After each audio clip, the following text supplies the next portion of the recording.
Welcome to the Canon Connected, where we read the connections, see the connections, and study the connections of the Bible.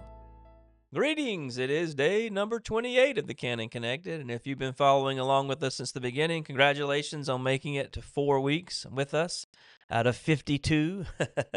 Means we're 1/13 of the way through the year. If you're newer, or even if this is your first day, we're so glad to have you. You definitely, as I've said many times, don't have to have previous days' material truly to understand any one day, although many of the days do connect based on the themes and some of the passages. They're just significant enough on each day, in my opinion, that any one day could be its own sermon, or any one day could be its own Bible study without having to have previous or material or material in the days after.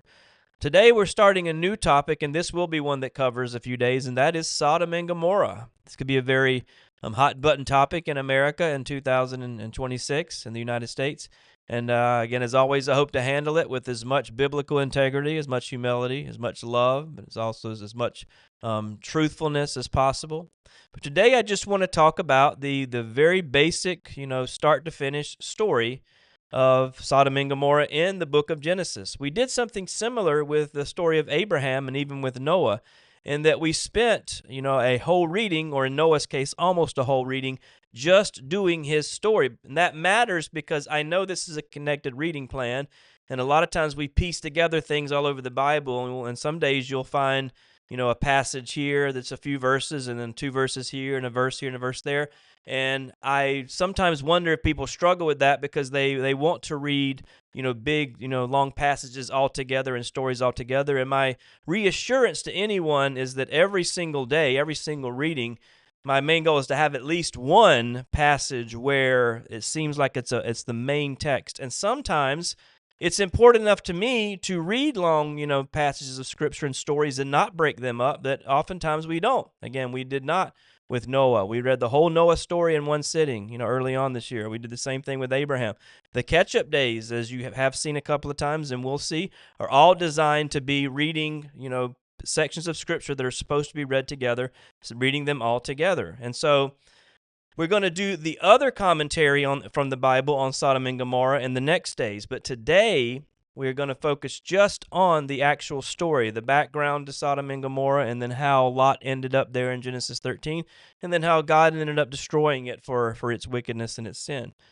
So I started with Genesis chapter 10 and 5 verses towards the end of that chapter, because this is where the Sodom and Gomorrah are first mentioned. Canaan fathered Sidon, his firstborn in Heth, and the Jebusites, Amorites, and Girgashites, the Hivites, Archites, the Sinites, the Arvadites, the Zemarites, and the Hamathalites. Afterward, the clans of the Canaanites dispersed, and the territory of the Canaanites extended from Sidon in the direction of Gerar as far as Gaza, and in the direction of Sodom, Gomorrah, Admah, Zebolim, and as far as Lasha. So we can see even before the Tower of Babel, at least as far as the Bible gives it to us, this probably was after chronologically, but even before, the time of Abraham, how Sodom and Gomorrah were already established places. And this is kind of, again, a preview. God's including them in this chapter, I think, to let us know that this is where part of this story is headed, okay? And it does become a significant part of not just Lot's story, but Abraham's story as well, since they could not be separated out as uncle and nephew.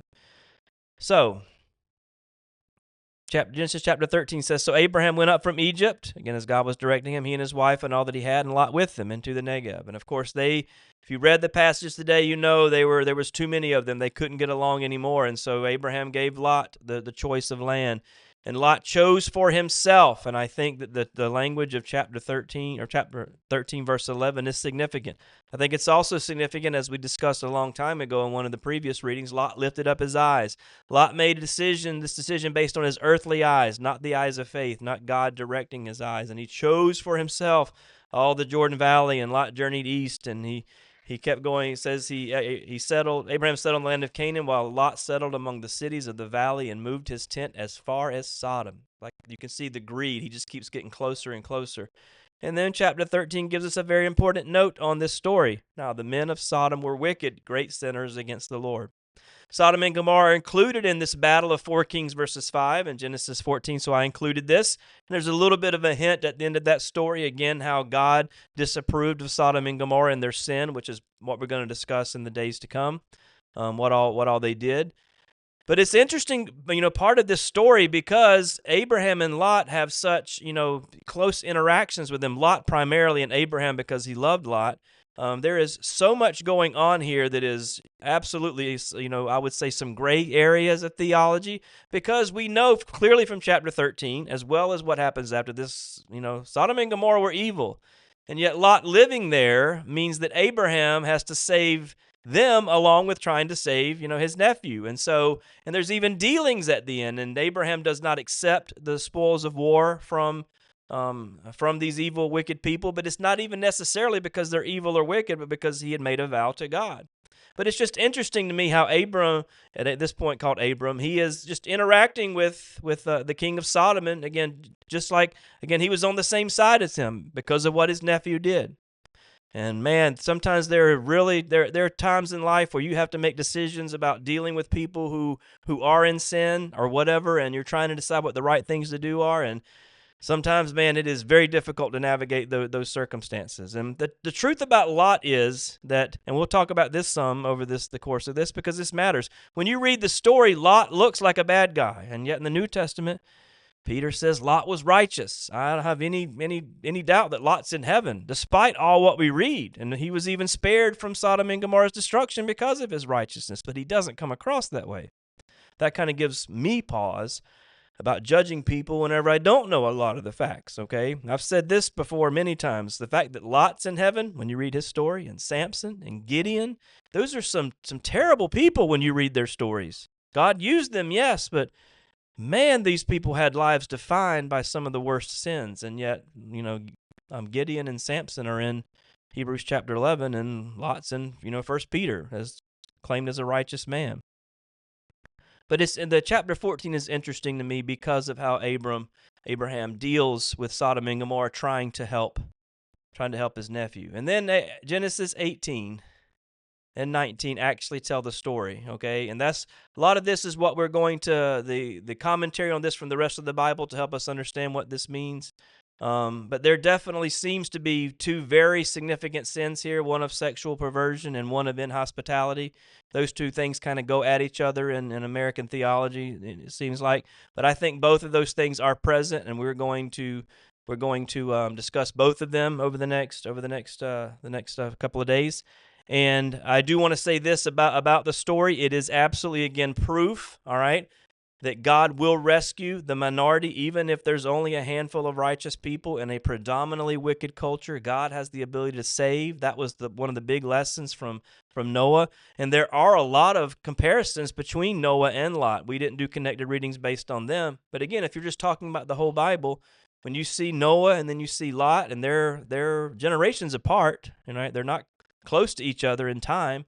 And yet we can see how a lot of what they experienced is very similar. And one of those things is how God saved Lot and his family. And of course, if you read the text, you know what his wife did. And there's a lot that could be said there. And I'll just say this. It is very much a biblical thing. We're going to see this in the book of Exodus too, that people sometimes, maybe a lot of times, even when God is trying to rescue them, all right, and save them from their sinful, wicked lifestyles and save them from things around them that are sinful and wicked, it's so easy, all right, to not want to let go of that, even if it's destroying you, okay? This is how sin nature works. It deceives us into thinking that things were okay when they really weren't, all right?